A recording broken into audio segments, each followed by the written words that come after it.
What is going on, you guys? It's your boy, Mr. No Hose Joe Schmo here, and we're back. It's like episode 7 of this, I think.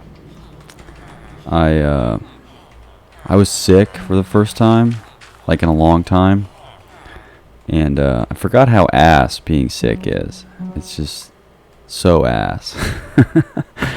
It's Yeah, it's terrible. I felt awful. I think it was like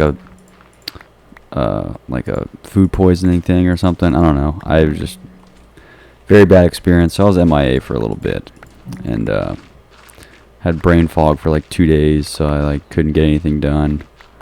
So I meant to record this a lot sooner, but it is what it is. So anyway, we're here. I'm back today. So. Don't think I forgot. Anyway, got some interesting things on my docket today to talk about. The first of which is are some of my favorite words. I think this is an interesting thing. I don't take pride in like having a great vocabulary. I think there's certainly a lot of work I should do. I've always wanted to like sit down and read the dictionary. So that I like feel like Eminem or something, where I can have a shit ton more words just in my back pocket at any given time to like pull out and shut somebody up. Because I like part of what big words allows you to do is just if anyone is if someone's talking shit to you, you can just pull out words that they don't know what the fuck it means, and then like it immediately makes them feel insecure. And again, it's probably not. It's like a cheat code. It's not, and it's also not even like, doesn't really mean you won any kind of argument. It just is just kind of the shortcut to feel like you won an argument, or just get somebody stumbling because they have to like stop and ask what the fuck that means, or or it leads them into the classic like, well, just because you can use big fancy words, like or something like that. But anyway, I thought it'd be interesting to go through some of my favorite words. These aren't words that I use the most. There's certainly words I use the most that I don't, I just kind of feel like I have to use just because it is particularly descriptive of something, or is just something I'm around all the time and have to give some word for. But these are just words, and it's not an exhaustive list either. It's just words that I actually like, kind of like, and there's at least some good reasoning on why they're words that I use often. And again, there's no real great again, it's not an exhaustive list. Anyway, I'm just going to get started with my words. My first word is juxtaposition. I feel like I used it in one of the earlier episodes. It is just a solid word,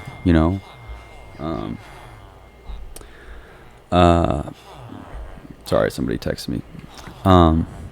It is a solid word. It's like a way of saying, contrasting or something, or comparing without sounding like, without sounding like a book report. It's also like one of those smart-ass-ish words, the juxtaposition of something. It's also just kind of an interesting word. Just the format of it is unique. So, I don't know. It's one of my favorite words. I like using it.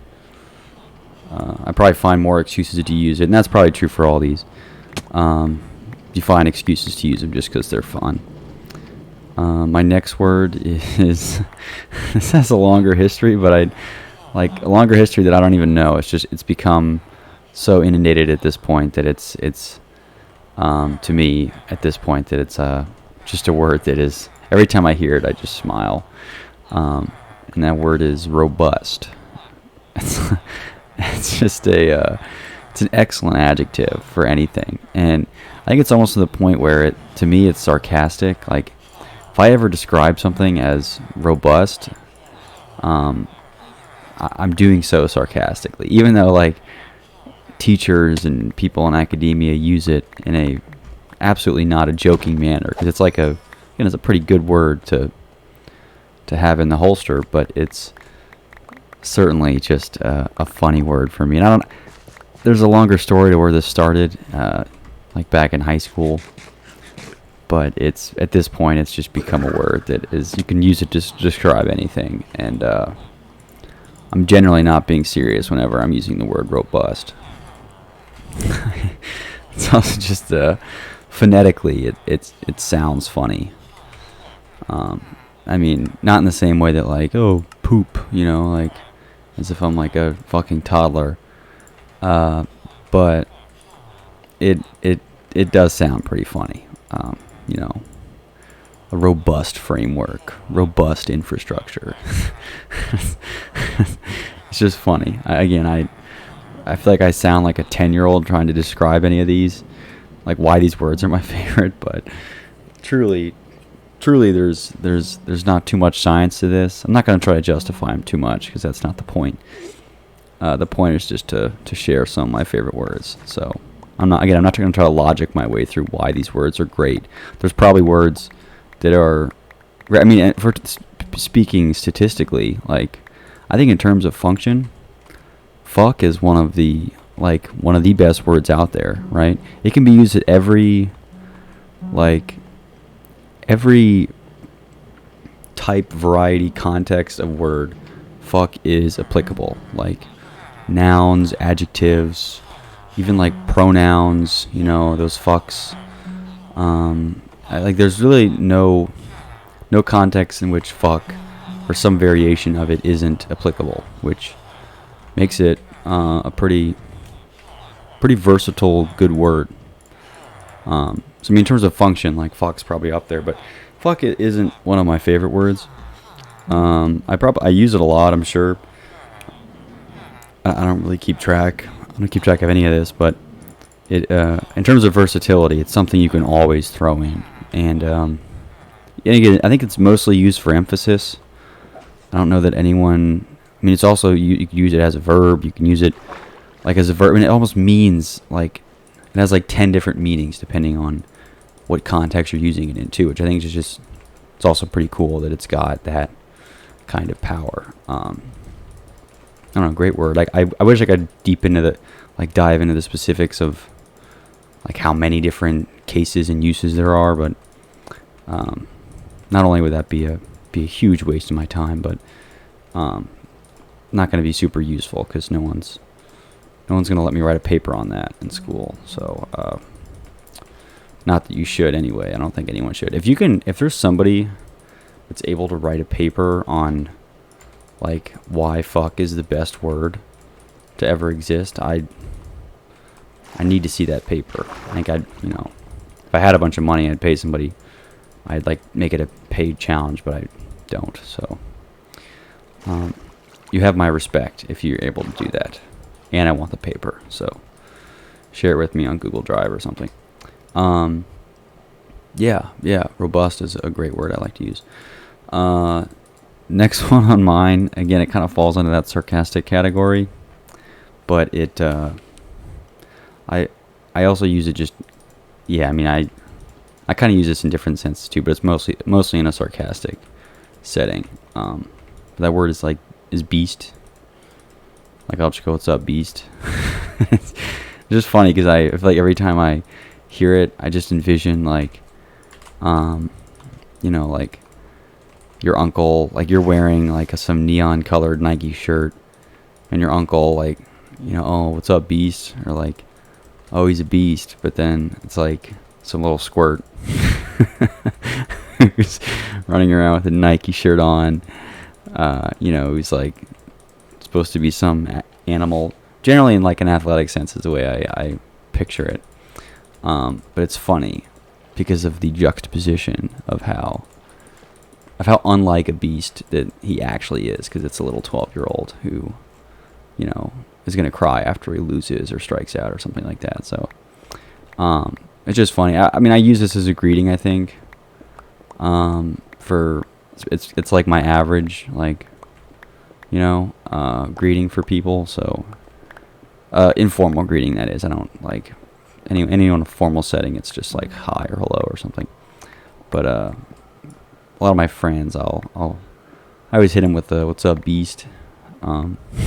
Just because it's like it's an acknowledgement that whatever the hell we're about to talk about is not serious. and in fact, in any context, if I am ever using beast, generally speaking, it is not a serious context at all. You can also use it. I also like using it as an adjective, like beastly, or an adverb. So it's got some uses there too. But again, mostly sarcastic. Like I'm not actually, you know, and I feel like I also don't use this in the same way. I'm not like personifying anything. So I would describe something like a beast of a computer or something like that. That's like one way I would use it. But it's not in like the physical sense of a beast.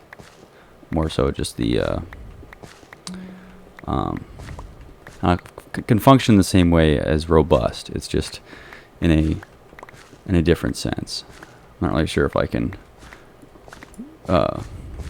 put words to how differently it functions than robust, but certainly in some contexts there's some overlap there. Anyway, that's another word I like to use.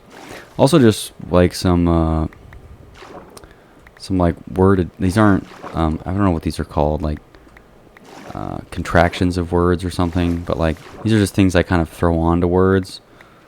I do it a lot. Again, I don't. There's an actual. If I had my brain in one piece, I'd know what the hell. I'd be able to articulate what I'm talking about right now, but I don't exactly know what these are called. It'll come to me later, but they're like things I just add to words. I guess contractions might be the right way, but anyway, I feel like I add isation or azation to pretty much anything. I feel like I do that a lot more than normal people do. Like normalization. I don't know.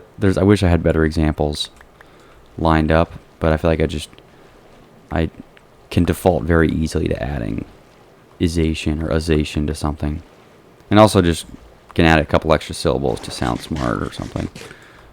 So it functions in that sense too.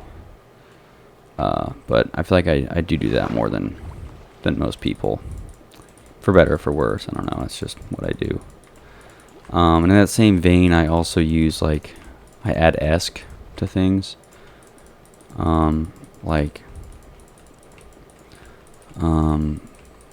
if I'm trying to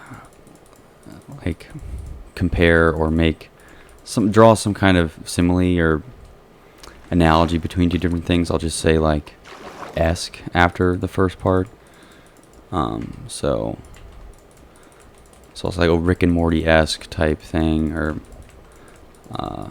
Rick and Morty. I'm just saying as a adjectival descriptor of something. I would add esque to it. So if I was describing a movie show that was similar to Rick and Morty, that's Rick and Morty-esque. I do that for everything. I don't know. Again, I wish I actually wrote examples with these. That's just oversight on my part, being a fucking idiot. Because none of these really make much sense unless I use unless I have any examples with them. So I guess I'll just have to get creative and try and understand when and where I would use these verbal shortcuts or tendencies. It's just, again, I think I'm just trying to justify it too much, so that's my own fault. But at the same time, I don't know. Whatever. Anyway, I like adding esque to stuff, like ESQUE-esque. So yeah, there's there. I guess a honorable mention in this case. Again, it's not an exhaustive list, so an honorable mention is kind of a waste. But I also use the word electric a lot. Like I describe something as being electric because I think it's also just kind of like a word a safe word I can use. So it's like, let's say I actually have a decent example for this, thank God. Which, of course, I didn't write any of this down, but I have a good example for this. It's like, let's say somebody shows me something. It's like, I'm not sure if I'm supposed to be, impressed or grossed out or, confused or, in awe. And I can just say that's pretty electric, right? And that could mean pretty much anything. So it's just an auto, shoo out of any, real response. It's kind of a safe word, I guess. And it really could mean anything. Like, it could be like, oh, that's electric, and it like, that's like cool, or just like spunky or interesting, or whatever. whatever word really, it could suit anything, because it doesn't really mean anything. And it's just like a word for emphasis, right? So it's just another way of like saying, fuck, bro, sick. Like, even sick, like, sick, bro, like, it kind of insinuates there's some coolness or some uniqueness to something, or, because again, a lot of cases I'm using electric, it's like, I really don't know how to respond here, so I am just going to say that's electric, and then, and also I use it sincerely too. It's not like it's always like this cop-out word. I feel like I use it sincerely, where it's something's actually electric, as if it's like fucking sick. I realize I'm just like, it's so circular how I'm actually defining any of these words. But I think if you go too deep into the logic of all this, you'll get lost in the weeds anyway. But anyway, I use electric too. It's a thing. Yeah. Anyway, those are words I had down. There's more words I like using, but is probably one of them. Like is probably one of them. These damn Gen Zers can't stop using and like. And I feel like I tried. I feel like I kind of tried to not use like and as much, but man, it is hard, and I don't know where this comes from, because like I'll have conversations with adults, and a lot of them, okay, the ones that, I don't know if the ones that went to private school or something, a lot of them don't use and like. They just don't default to that. They like default to this like, God, I keep like catching myself doing it. They default to like rubbing their chin and looking up, or like having this inquisitive look. I'm like hearing myself say like in the middle of this, which is just fucking with me. But I just don't have those mannerisms built in, where it's like instead I just have to say like, which I'm doing a lot as I'm hearing myself. But it's also evolved a little bit. God, I'm not trying to do it.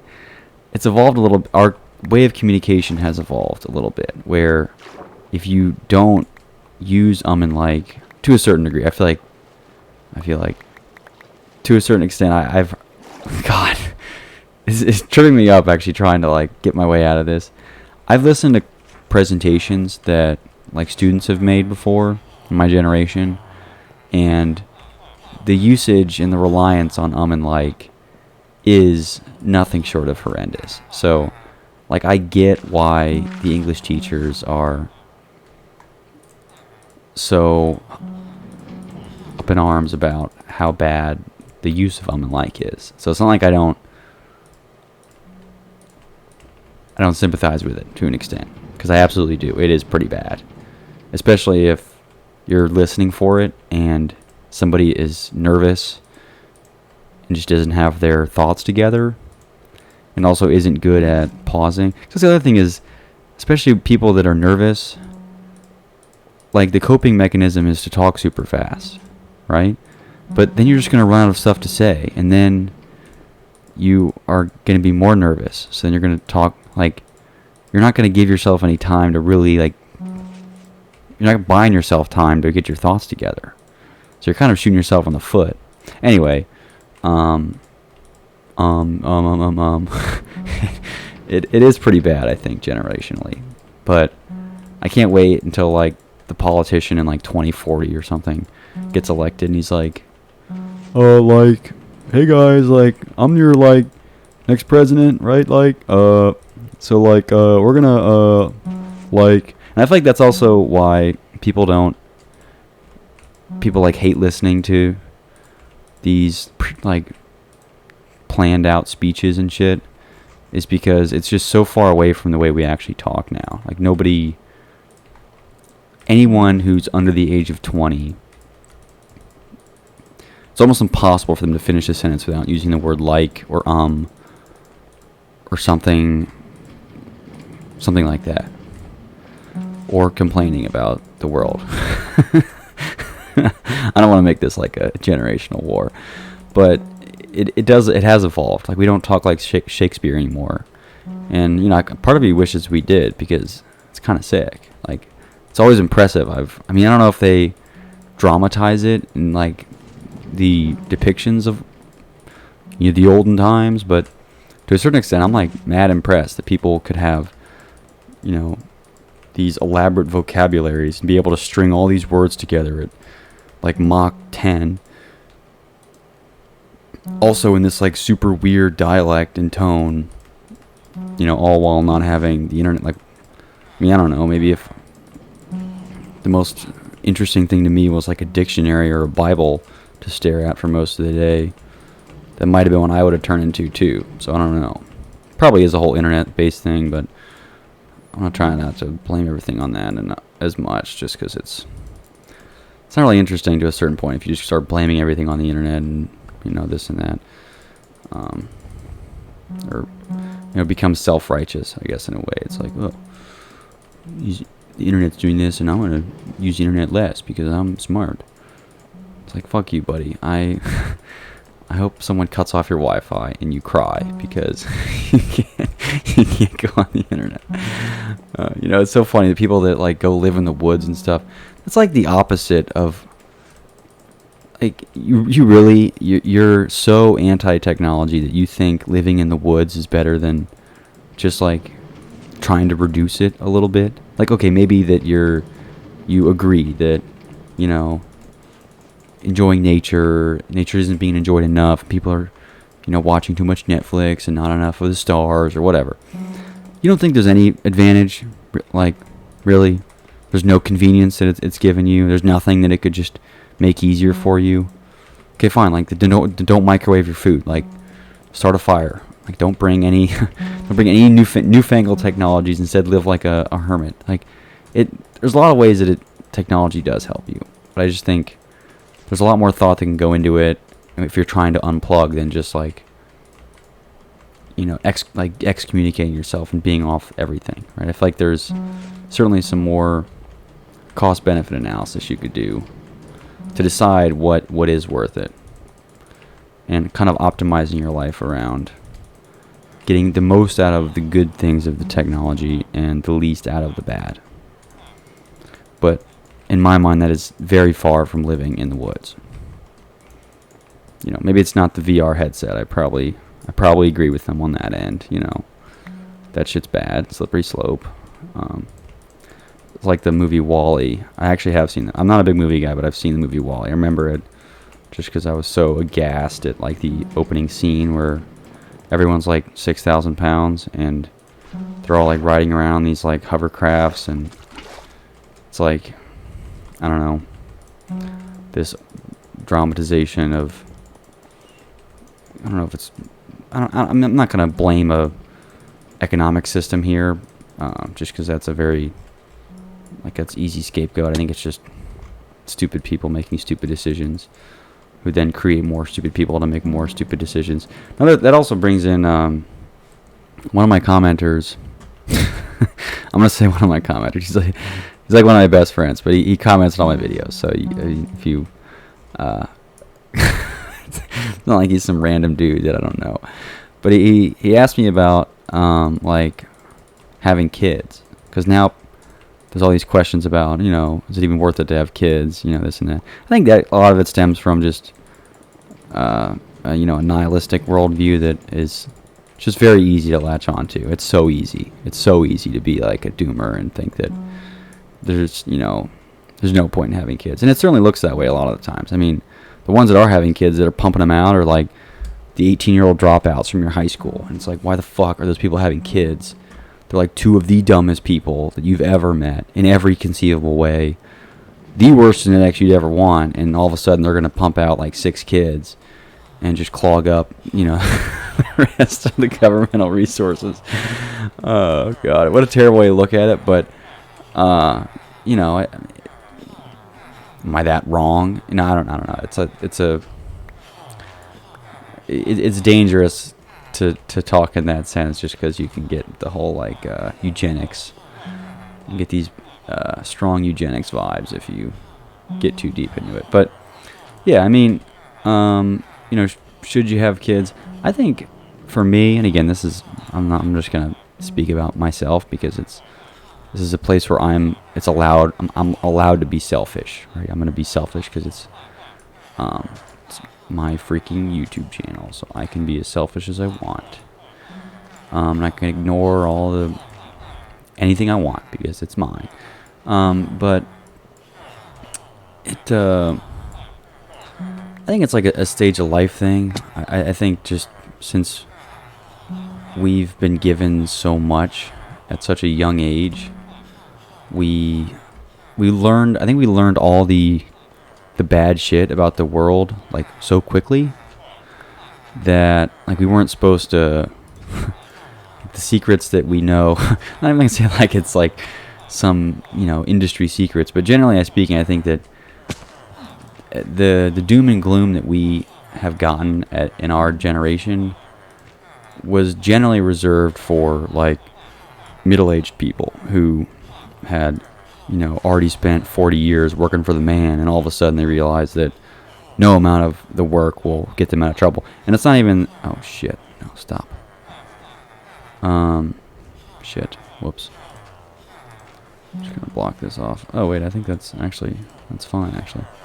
And I think it certainly has gotten worse. It's not like, all of a sudden you can, like, I think there was a point where you could actually work out of it that, like, some people claim to do. But I think that we have been, oh shit, I need to know sorry, I'm like trying to juggle getting these fucking idiots in here and talking about this pretty intellectually demanding topic without fucking it all up, because I do think it is important that I try to collect my thoughts on this, because it is an interesting topic. Get the hell out of the way, fat ass. Come on, get in there. Jesus Christ, I'm gonna spend 20 minutes screaming at these morons. Is there two in there? No, there's not. Everybody fuck off. Leave them alone. Come on, you fat fuck. Spread out. Somebody get out of the way. I'm gonna start punching. I'm gonna start swinging. Oh my god. I gotta get a trapdoor down somewhere. Jesus Christ, this is a mess. Yeah, I'm sorry. It's gonna take like 2 minutes for me to get back on track here. Come on. Oh, come on. There we go. But yeah, I think we learned a lot about the world and all the bad stuff really quickly. And I'm gonna blame technology for that because I can, and it's an easy scapegoat, so why wouldn't I? But it certainly it makes it a lot more reasonable to question why you'd ever have kids. It's like, why would you? You're gonna bring kids into this screwed up world. I think of that scene with from The Office where they had Michael get like a vasectomy and then like a reverse vasectomy and then like another one, snip snap. I don't know, because of Jan's indecision of bringing somebody, a child into the world. But I mean, it's reasonable. I just think it's something. I'm hoping it's something I eventually grow out of and then eventually want to have kids. But it's very reasonable that most people just don't, because generally in order to have kids you have to get married. And now that everyone's this whole red pilling thing, no one wants to get married because all the girls suck. Okay, fair enough. Boo-hoo, fuck you, feminism type thing. So it's okay, well, it's going to be tough to get married, so that's a hurdle. That's a big hurdle in itself. And then it's going to be even harder to get married, and then I guess once you're married, having kids is easy. But at the same time, it's then you're really just kind of sacrificing all this anything you ever worked for, I guess, if you think of it that way, for your kid's shot at crack at success or whatever that looks like.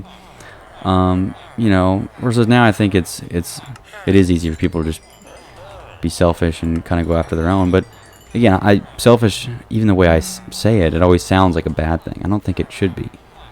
I think there is especially now people are realizing that it's people that act entirely in selfless ways end up just getting taken advantage of, and it's even it's a waste of time for them to try and like really give in to their nice tendencies just because it's they don't get rewarded for it. And it's unfortunate, you know. And I mean, it's like the nice guys thing. That's totally different. I'm not talking about the dating sphere. I'm talking about just like in terms of where you're spending your time and your investment in something greater than yourself, which is what marriage is, and which is what having kids is. That's what you're investing. You're investing that, oh, maybe, you know, I'll give 3 other lives a chance to do something fun and to enjoy a world where it's like, well, I haven't really enjoyed my world yet, so it's like, can you guys fuck off while I try and enjoy it for my own? Because I feel like we're way past the point of like, oh, we gotta procreate to have this. The human race needs to survive. It's like, no, trust me. Like, again, those stupid 18-year-olds that dropped out of your high school are the ones pumping out all the babies. We're gonna have plenty of kids. We're gonna have plenty of people on. Like, the species as itself will go on, you know, until they nuke themselves to death or whatever. I guess we nuke ourselves to death. I'm in the same boat. But I forgot what I was talking about. I got a little off track with the with the nuclear bomb thing. God, I keep catching myself doing it. I realize I should just let myself talk and not be critiquing, but it's very normal for me to do that. It's a really hard question. I don't think it's anything I can ever answer in any short period of time. I think now, especially since, like, you know, like certain previous generations were kind of living to survive and like trying to improve and make life easier and better, and that's like what the MO was. Like, how can I make things better and easier? It's to the point now where, you know, we're kind of going in the wrong direction even. It's like, life's pretty freaking easy. Like, you can almost do nothing. And, you know, barring, you know, medical breakthroughs and, you know, like more outlandish advancements, I suppose. In terms of us, like keeping ourselves alive, it's pretty easy. I mean, you look at just the obesity rates should tell you that, you know, we're getting plenty of food. There's no shortage of that, at least in the developed world. Again, I realize I'm being sociophobic to all the third world countries, but like, fuck you, I'm an American, you know. God, it's tough, but at the same time, like, should I spend my whole life feeling bad that was born in America? Like, you could extrapolate it to any extent that it's. I truly think it's no longer worth like feeling bad that you have some kind of privilege. And I can sit here and just try to list everything that that I'm privileged and, you know, I should repent my ways for. But it ultimately, like, no one has any control over it anyway. So just looking, you know, deal with your own problems and. Sounds unbelievably ignorant anytime I try to say anything like on that. Yeah, I don't know. It's tough. I'm hoping at some point some female embodiment of Jesus Christ comes along and convinces me to pass on my genetics. But I'm not that freaking special. No one is really, which then I am special, but then I'm not. But anyway, but for right now, especially in the state of the universe as it is now, the economic state, of course, which, I mean, it'll flip on its head in a while once, you know, China or something takes over. But I'm really just kind of pushing the buttons today. I don't know what it is. It is late, and I still do have brain fog. But I don't know why I'm pushing all the buttons today in terms of saying these ridiculous things. But I think it'll change, especially as I get older and I kind of lose my, you know, ambitious gene. I think a lot of kids now like want to do what their fathers and grandfathers and mothers did. I guess I should stick to the fathers part because of the sexist tones or whatever. But and they want to like change the world, right? And they want to do something big, and then they're realizing how hard it is and how outmatched they are, and corporations and greedy, money-hungry capitalists or something. And then it all just kind of seems like it's too much. And then then you start questioning why they're even born. It's like, I guess it's fair, but like at the same time, like part of the reason that this is coming up is because you're just discouraged about how difficult achieving any kind of dream is going to be. But it's like we're all in the same boat, so it's like you shouldn't get that discouraged because I don't know, you're not really any, for the most part, you're not any better or worse off unless you have a bunch of money. So it's like, I don't know. There's just a lot of nuance to it. You could kind of crunch numbers and variables all day to entertain yourself in any way related to this topic.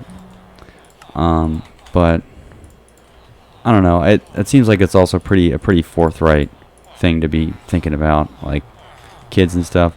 I think it isn't ridiculous to just have kind of punted that question down the line. At least considering the state of affairs now. Because I mean, really think about it. Like, I guess the one way that the high schooler dropouts have the edge is that they kind of reach their intellectual peak earlier. It's just a super roundabout way of just saying they're fucking stupid. But people that generally tend to go on to higher education and achieve like true financial independence and live outside of their county that they were born in, right? A lot of those people just now tend to just punt all those questions and things down the road because they got all the student loans and they got all this. They got to get their job, and if they don't have student loans, they still got to make their money, and their rent quadrupled, and they're just. It feels like such a far-fetched thing for them to sit down and have kids. Whereas, like, if you just got an electrician job at 17 and just were grinding that mindlessly, you'd have a little chunk of change. You could buy a trailer or something. So, it's a lot farther along for them. But I think in a few years, especially the generation that's the loudest now on our digital platforms will hopefully have been calmed down, but more accurately will probably be replaced by a crazier generation that's to come, right? Like the 10-year-old little demons right now running around with iPods. I'm sorry, not iPods. iPods are freaking trinkets to them. Running around with the iPhone 12 Plus in their pocket as like a fourth grader. Those are the people I'm worried about. In the same way that the boomers are worried about us, the millennials and the Gen Z. We're always worried. We always think the next generation's more fucked. Maybe it has been. Maybe it's just been getting worse and worse and worse. I touched on that earlier in the other video. And I don't know, but I am genuinely concerned for the world that the children now, or the children I may have at some point, will have to inherit, because that's going to be tough. And I think our forefathers certainly hadn't made it any easier on us for any way, and we're not doing them any favors so far. Even though we haven't been totally handed the wheel yet. Again, for the most part, especially, I think a lot of people, myself included, are just kind of checking out. Like there's always some bigger problem you could be worried about, and like you could spend your whole life fighting world hunger. You can spend your whole life fighting hungry, the country. No, you can spend your whole life fighting world hunger, but at the same time, like, you're not gonna put a dent in it. Just like enjoy your fucking pizza. It's like it becomes this problem of scope where it's like wherever you have even like notched any kind of problem, the scope of the actual problem is like a gajillion times of whatever little dopamine hit you got from handing out soup to a homeless guy you haven't, like, you're never gonna make a dent. And even if you had Bill Gates money and you could make a dent, like, it's just work the same, like, to him the same it is to you, really. And it's ultimately like, again, maybe if you had that level of money or influence, you could make a real difference. But certainly, if you have no money and no interest in today's day and age, interest, I meant influence, you're not doing jack shit for any cause that you're passionate about. Like, that is you know what that's worth? Like, that's worth nothing. I mean, not nothing, but very little in the sense that it's anything monetizable, right? I mean, there's so many. You're so small in the grand scheme of things. I think that's one thing that technology has kind of keyed into us. Is, I think, when back in the older days, I'm just gonna refer to it as a black box. All right, you can't judge me for just for that. But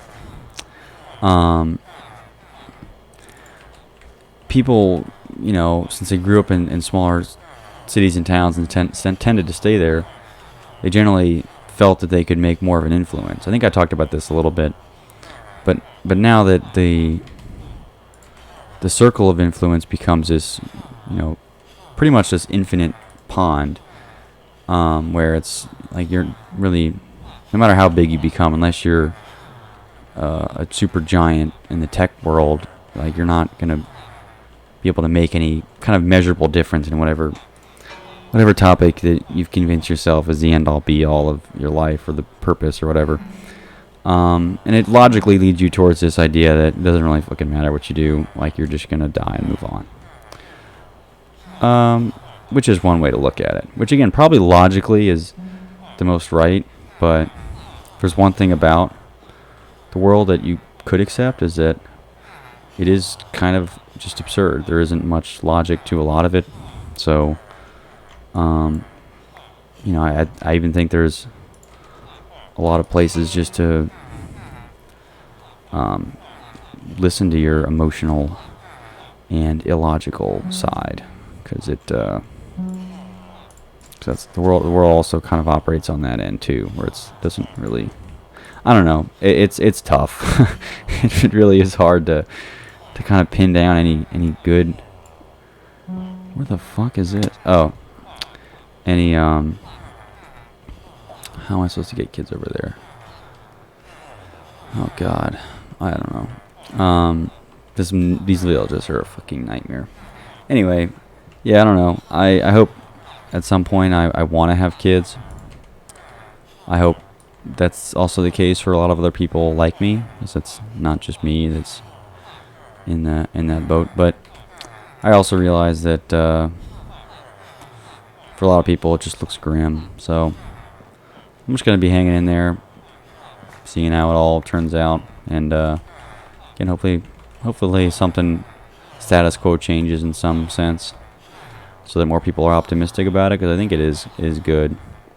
Because it's always like, even like the more educated people are the ones that aren't going to be having kids, which is the problem. It's because those are like the ones you want to have kids from a eugenics perspective, which I realize is you very quickly sound like Hitler if you start bringing in like, oh well, the smart people should have kids and they shouldn't. It really depends on what the end goal is. Like, the end goal is to like leave the solar system and do like, yeah, you'd want all the astrophysicists to be the ones pumping out 20 kids, but if the end goal is just to kind of like go out in a blaze of glory, like, the Marines are having all the kids, are doing just fine. Like, that's what, raise warriors, breed warriors, and we'll end in a big world war. It's like, cool. It's one way to go. I don't know why. I don't know how I got to this. Yeah, I don't know. I think this is kind of the point, is that I get to these ridiculous things. Anyway, something else that's on my list here that is a potent topic nowadays is that of nostalgia. Nostalgia is such such a hell of a drug. And it's crazy because I always, even like periods in my time where I know that like I was miserable. Like I know I was miserable because like that sucked. Oh my god, that was brutal. At the same time, I always look back, I'm like, yeah, those are the good times. Like, no, it wasn't. Like I knew I was miserable. But like at the same time, it's for some reason it's so easy to look back so fondly on those times I was so miserable. And I guess I was never that miserable, right? It wasn't like I was, gonna just call everything quits. But it was times where I was like, every day was a grind.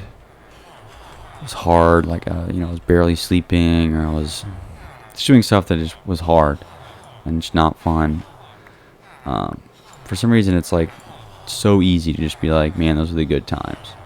So I feel like you always, no matter what, you always look back and think that the good old times are behind you. But it's like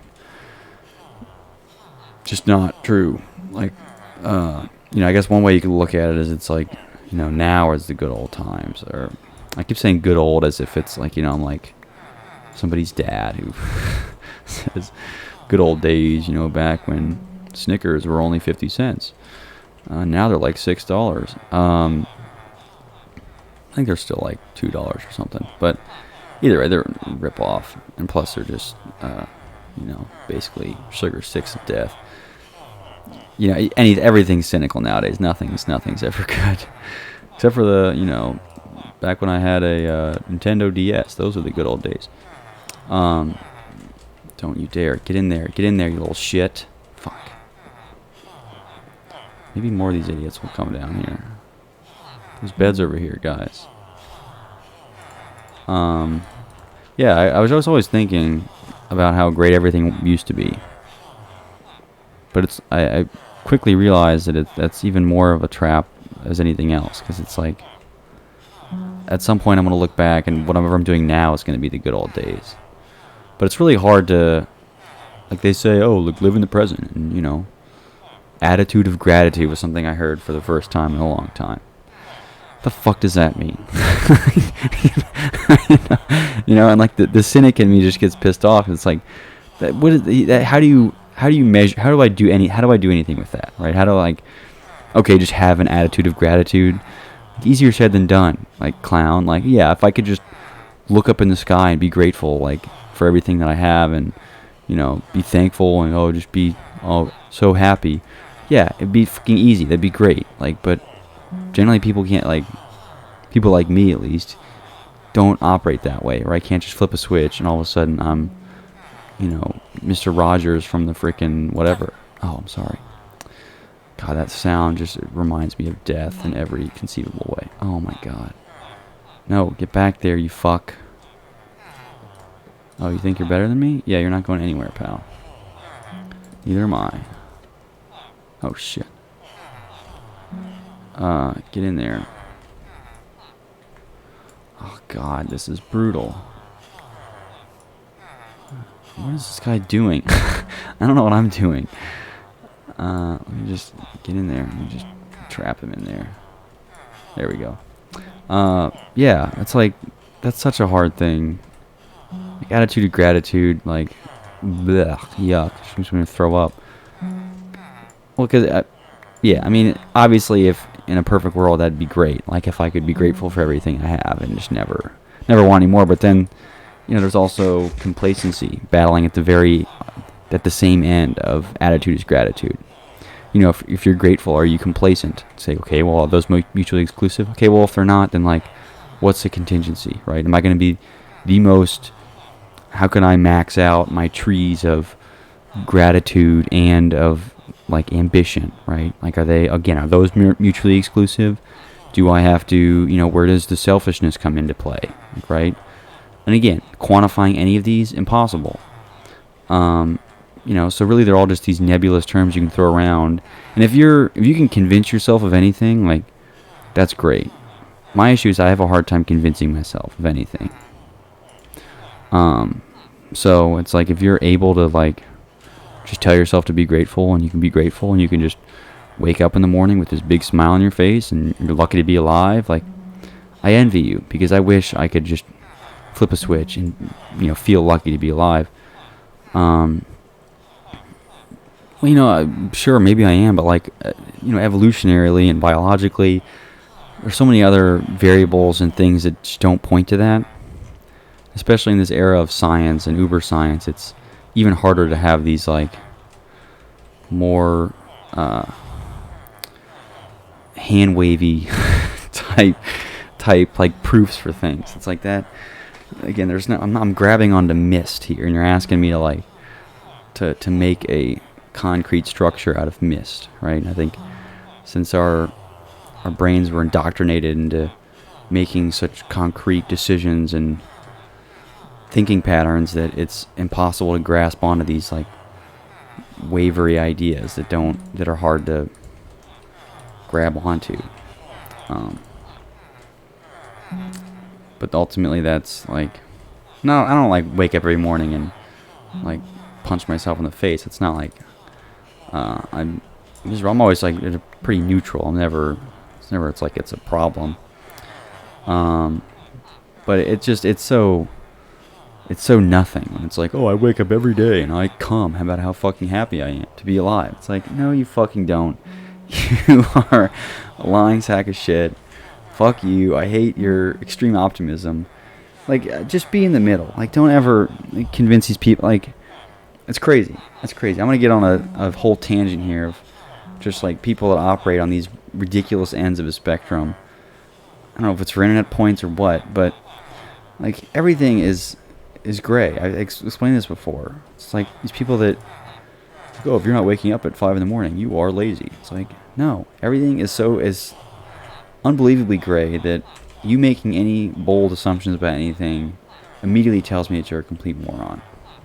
And the same with people that are, you know, every day I just wake up and I'm just so happy for everything, so happy to be existing on this big green ball floating in space. And it's like, really, you're that happy all the time. That tells me you're never happy. So it's like, or you just don't know what being happy is, or you're on drugs.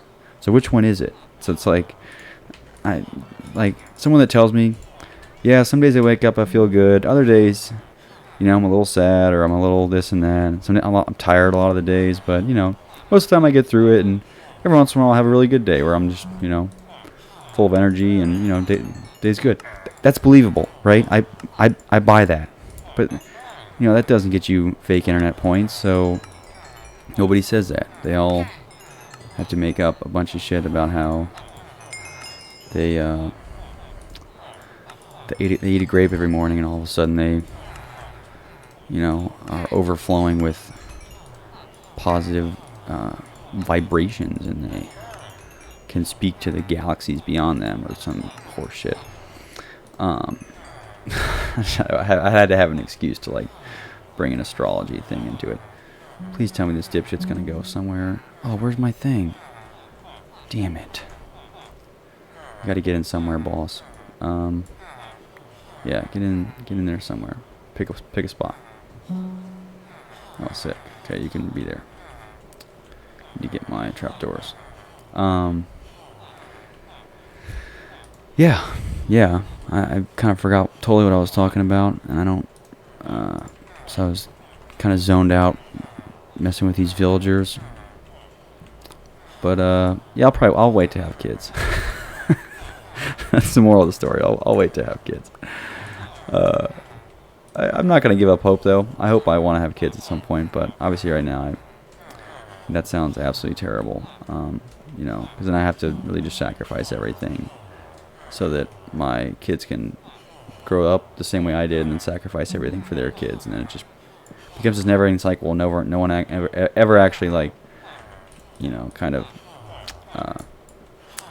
harvested the fruits of any labor. They just kind of labored, and then you know, there wasn't any real living. I mean, not to say that it's like my life has been nothing but pain and suffering these however many years.